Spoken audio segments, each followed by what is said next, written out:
Concernant le manuel scolaire empreinte, eh bien, les documents sources sont honorables. Ils sont bons, mais comme je viens de vous le dire, ils ne sont pas extraordinaires parce qu'en faisant une bonne petite recherche sur Internet, vous allez retrouver les mêmes documents et même dans une meilleure définition.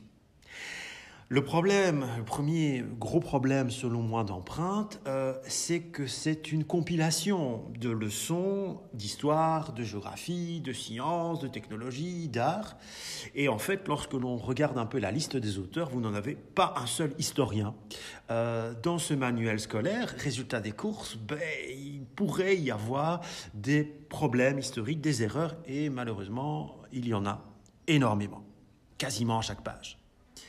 Et dernière chose, il n'y a pas le regard critique que pourrait avoir un historien sur certains documents. Donc, d'une certaine manière, tout est pris au premier degré. Par exemple, ici, vous avez un exercice, donc je suis dans la même thématique, la vie des hommes et des femmes durant la révolution industrielle au début de l'époque contemporaine. Et vous voyez en fait, c'est une vision qui honnêtement me dérange, qui est très marxiste, très confrontation des classes, c'est pas très historique tout ça, entre la classe ouvrière et la classe bourgeoise. Et alors, les enfants doivent un peu confronter, comparer, un magnifique intérieur bourgeois idéalisé. Alors, je vous rassure tout de suite, tous les bourgeois, déjà, qu'est-ce qu'un bourgeois de l'époque, ne vivait pas dans ces conditions de luxe. C'est une peinture qui a été créée pour flatter.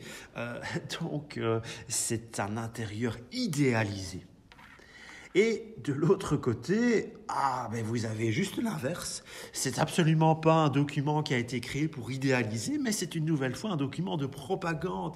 C'est un document caricatural qui veut mettre en avant la misère monstrueuse dans laquelle les ouvriers se trouvaient à l'époque.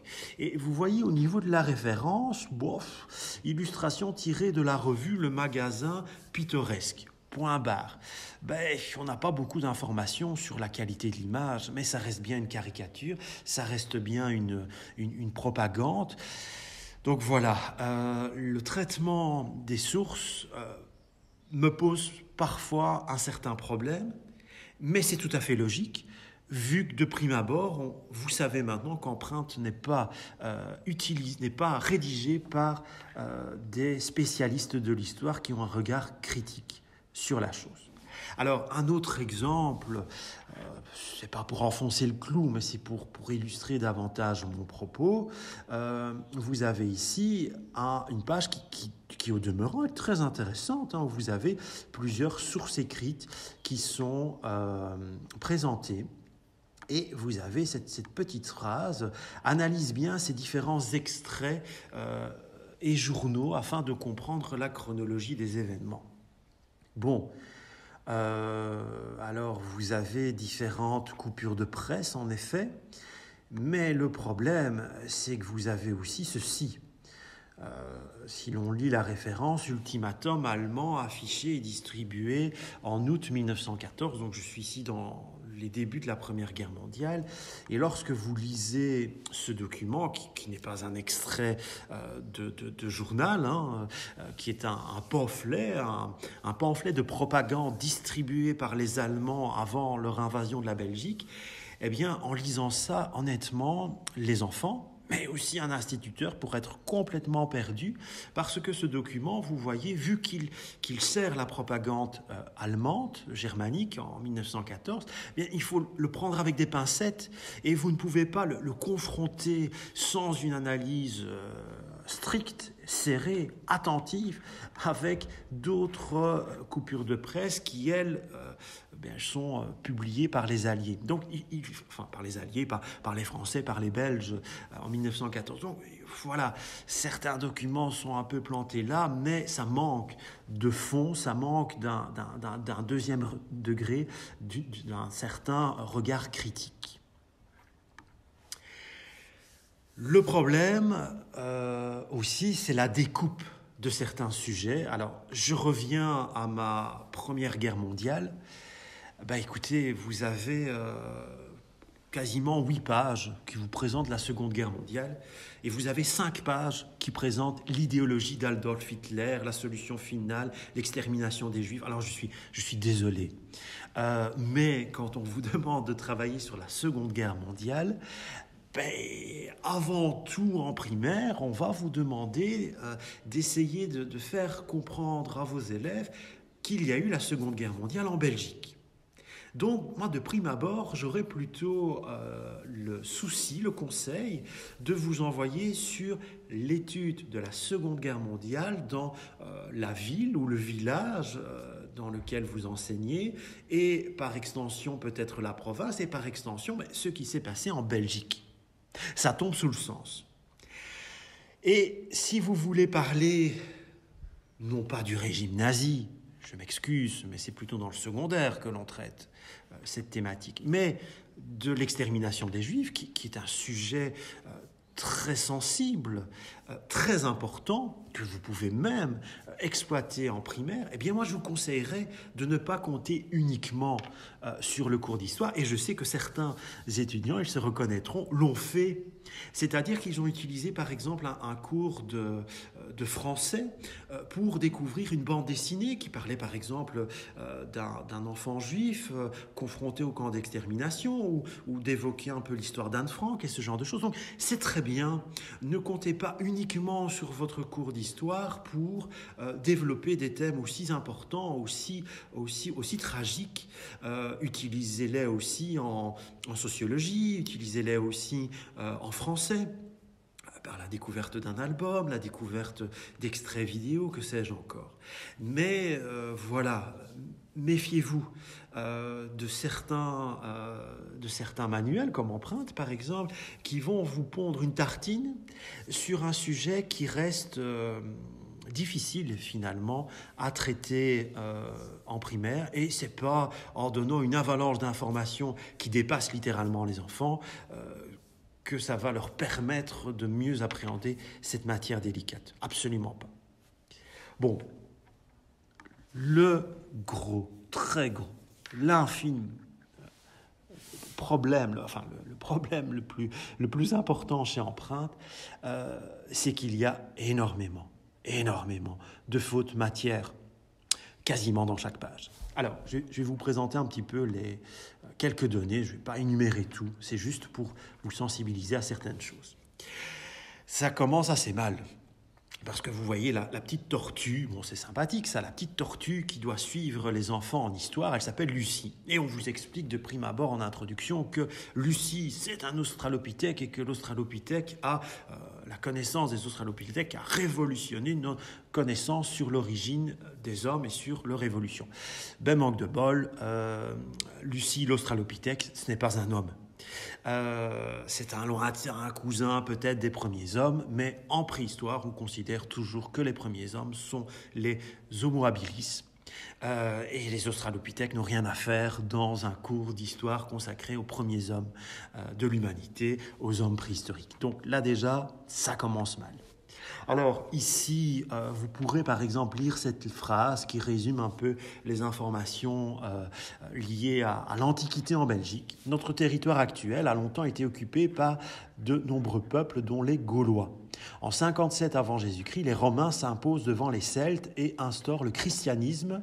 2 siècles plus tard, les Francs s'allient aux Romains avant le déclin de l'Empire romain. Je suis désolé, mais cette phrase, elle est très mal formulée, et elle va occasionner des difficultés de compréhension auprès des enfants. La guerre des Gaules se passe entre 58 et 52 avant Jésus-Christ, donc déjà 57 avant Jésus-Christ, ça pose un problème. Et on a l'impression que les Romains, en arrivant, ils vont directement imposer la religion aux Gaulois, la religion chrétienne. Et ce que vous devez savoir, c'est que le christianisme, il devient religion d'État dans l'Empire romain avec l'empereur Constantin, donc au début du IVe siècle après Jésus-Christ. Donc ici, nous nous situons avec la guerre des Gaules au 1er siècle avant Jésus-Christ. Donc vous imaginez le décalage. C'est pas bien formulé, et pour moi, c'est une faute de matière. Je reviens un autre exemple sur cette horrible, excusez-moi de le formuler ainsi, mais cette horrible confrontation entre les pauvres et les riches durant la révolution industrielle. Et vous voyez un cadre chronologique qui est marqué, donc comparaison du mode de vie des ouvriers et des bourgeois au XVIIIe, au XIXe et dans la première moitié du XXe siècle, donc c'est-à-dire avant 1950, dirons-nous. Et vous voyez ici dans la comparaison loisir, eh bien on nous explique en fait que les bourgeois au XVIIIe, XIXe et début XXe siècle, ils vont notamment utiliser comme loisir la télévision, le cinéma et la radio. Alors, je suis désolé, mais au XVIIIe siècle et au XIXe siècle, ces modes de loisirs n'existent pas. Et la télévision, elle va réellement commencer à investir les foyers de Belgique après 1950.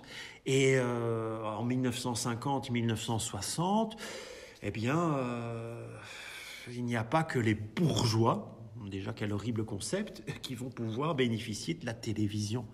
Tout le monde, d'une manière ou d'une autre, va pouvoir découvrir cette nouvelle technologie. Donc voilà, là aussi, ça pose quelques problèmes. Alors, ici, vous avez une espèce de carte mentale qui devrait résumer la révolution industrielle. Et vous voyez ici, ben voilà, on nous donne des informations sur ce qui se passe en Belgique. Et on nous dit que la révolution industrielle, eh bien, ça se passe à Liège, ça se passe à Gand, ça se passe dans le centre et ça se passe dans le Borinage. Oui, mais je suis sûr que les instituteurs de la région de Charleroi ont remarqué aussi que voilà, la région de Charleroi avait été quand même fortement marquée par cette révolution industrielle. Bref, au-delà de ça, j'aimerais bien revenir avec vous sur cette phrase. Dans la Wallonie actuelle et notamment à Liège, ainsi que dans la ville de Gand. Alors, interrogez vos professeurs de géographie, mais à ma connaissance, la ville de Gand ne se situe pas en Wallonie. Donc vous voyez, une nouvelle fois, il y a quand même, je trouve, de véritables erreurs d'expression, de formulation de phrases. Et je crois que ce sont des fautes que vos maîtres de stage, que vos professeurs à la haute école auraient difficile de vous pardonner. Mais ces erreurs, elles se trouvent dans un manuel scolaire. Donc, faites bien attention si un jour vous êtes tenu d'exploiter empreintes, faites bien attention aux documents, aux informations théoriques de cet ouvrage. Ne les donnez pas telles quelles, vous devez les critiquer, les corriger et les remanier. Alors, pour terminer, la Première Guerre mondiale, une nouvelle fois une espèce de carte mentale, et la Première Guerre mondiale, où s'est-elle passée ? Et on nous explique en fait que des soldats du monde entier ont combattu dans plusieurs pays du globe. Alors je suis désolé, mais la Première Guerre mondiale, c'est une guerre avant tout de tranchées. Et cette Première Guerre mondiale, au niveau territorial, elle a eu lieu en Belgique et en France. Alors si la Belgique et la France, vous appelez ça plusieurs pays du globe, géographiquement, moi je trouve qu'il y a un problème. Il est vrai qu'on parle de Première Guerre mondiale parce que des soldats originaires d'Afrique, d'Asie, d'Amérique, d'Australie sont venus combattre en Europe. Mais le cadre géographique des combats, ça touche cette fameuse ligne de démarcation des tranchées Belgique-France. Donc là aussi, un problème de formulation. Dans la carte de géographie, regardez cette carte de géographie liée à la Première Guerre mondiale. Alors, vous avez une carte de l'Europe en 1920. C'est intéressant, 2 ans après la Première Guerre mondiale. Et si on lit la légende, on voit par exemple les pays vaincus et les pays vainqueurs. Donc vous voyez, l'Allemagne, l'Autriche, la Prusse, font notamment, la Bulgarie, la Turquie font notamment partie des pays qui ont été, entre guillemets, vaincus en 1918. Mais le problème vient plutôt de cette carte. Nous avons une carte de 1914 et on réutilise le même code couleur avec la même légende. Alors, techniquement, comment voulez-vous que l'Allemagne, l'Autriche et l'Italie soit des pays vaincus en 1914 alors que la guerre n'a pas encore eu lieu. Vous allez me dire, certes. Mais l'autre problème vient aussi de l'Italie. Alors, si je m'attache à ces deux cartes, l'Italie est vaincue en 1914 et l'Italie, en 1920, fait partie des pays vainqueurs. Comment voulez-vous expliquer ça à un enfant? Ces documents sont très mal choisis au niveau de la légende. Et donc, je pense qu'il y aurait eu une meilleure attraction, une meilleure force dans la comparaison si on avait travaillé différemment cette légende. Je trouve pour le coup que c'est quand même un peu limite dans la compréhension.